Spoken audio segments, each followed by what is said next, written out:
FedEx.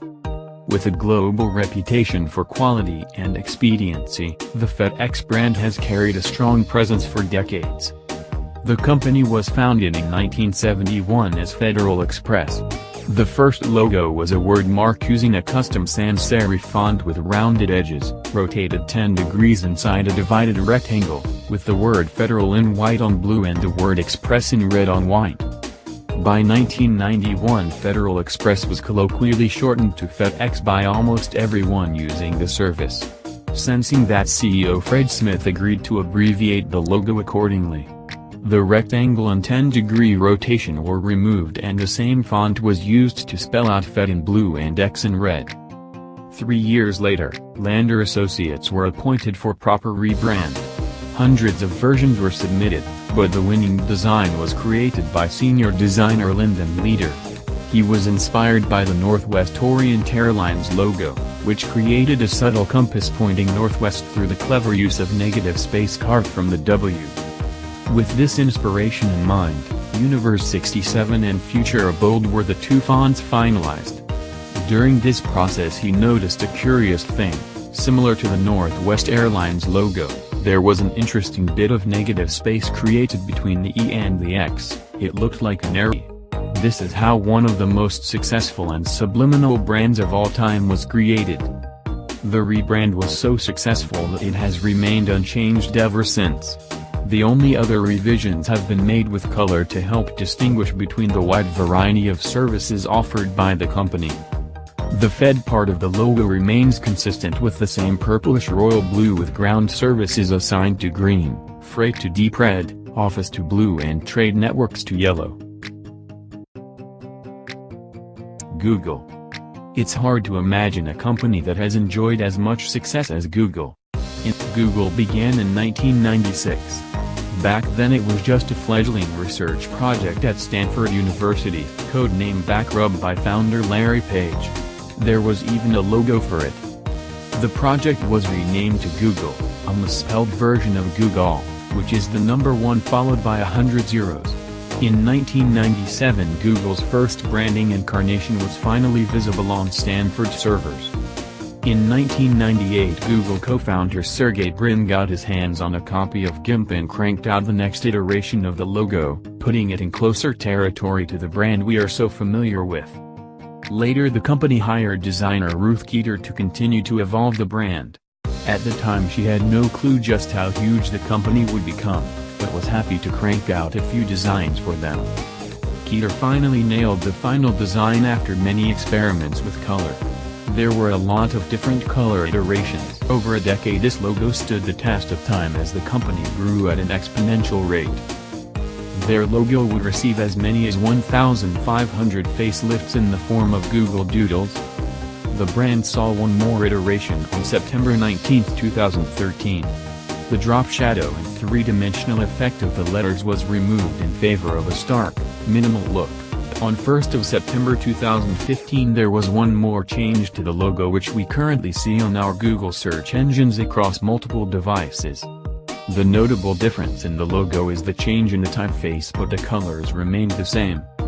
Another logo was designed using only G, including all the colors used is the word Google, which is also used in many devices. Amazon was originally founded as Cadabra, an abbreviated version of Abracadabra, on July 5, 1994. Bezos changed the name to Amazon a year later after a lawyer misheard its original name over the phone as Cadaver. Bezos wanted the name to start with an A, and perhaps have a Z in it, to represent the wide range of books he would be selling. He settled on Amazon for meeting this criteria, with the added bonus of being the largest river in the world. The initial prototype featured a giant, bold letter A with a winding river cutting through its silhouette and superimposed on an aquatic background. By 1997 the word mark had extracted the capital icon, experimenting with both upper and lower case. In 1998, initial iterations included a lowercase serif logo paired with a book and globe icon. In yellow arrow points from the A to the Z of the logo, hitting home Bezos' original brainstorm on why Amazon made a good name to begin with. The first Apple logo was designed by Steve Jobs and Ronald Wayne in 1976, featuring Isaac Newton sitting under an apple tree. It was inspired by a quotation by Wordsworth that was also inscribed into the logo that said, "Newton. A mind forever voyaging through strange seas of thought with Apple Computer Co." on a ribbon banner ornamenting the picture frame. In 1977 he commissioned designer Rob Janoff to focus more on the Apple itself.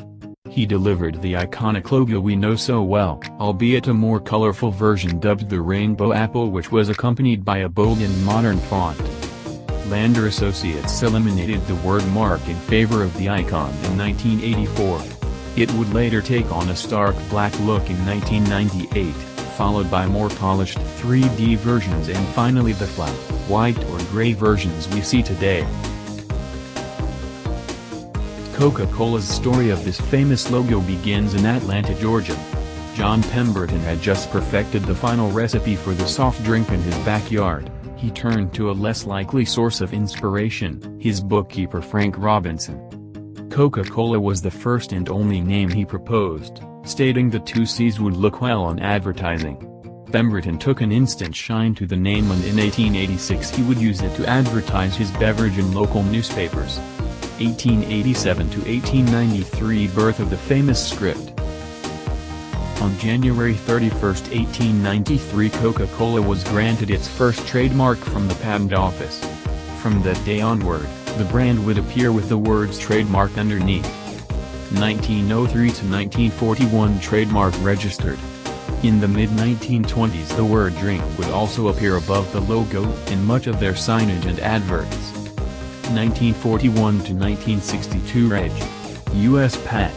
Off. In 1941 the trademark notification was moved from the tail of the C and was centered underneath the words Coca-Cola. 1950s simplified trademark information. Beginning in the early 1950s the trademark designation had been simplified to trademark registered and began to be used on some items. Another common visual treatment was the placement of the logo inside a red circle, with a portrait of the now iconic Coke bottle behind it. Anyone who has been to a 1950s style diner has no doubt seen one of these on the wall. 1958 the fishtail logo. 1969 to 1985 Catch the Wave. 1985 to 1987 New Coke. 1987 Back to Classic. 1993 to 2002 Always Coca-Cola. 2002 to 2007 The Dynamic Ribbon. 2007, present. A more stark, minimal version of the classic red disc was reintroduced for corporate, retail purposes. 2009, present. Hot off the heels of the success of their previous campaign, the company opted for a more streamlined approach to the classic logo. All slogans, trademarks and additional graphics have been eschewed in favor of the script, ribbon and a simple registered trademark symbol.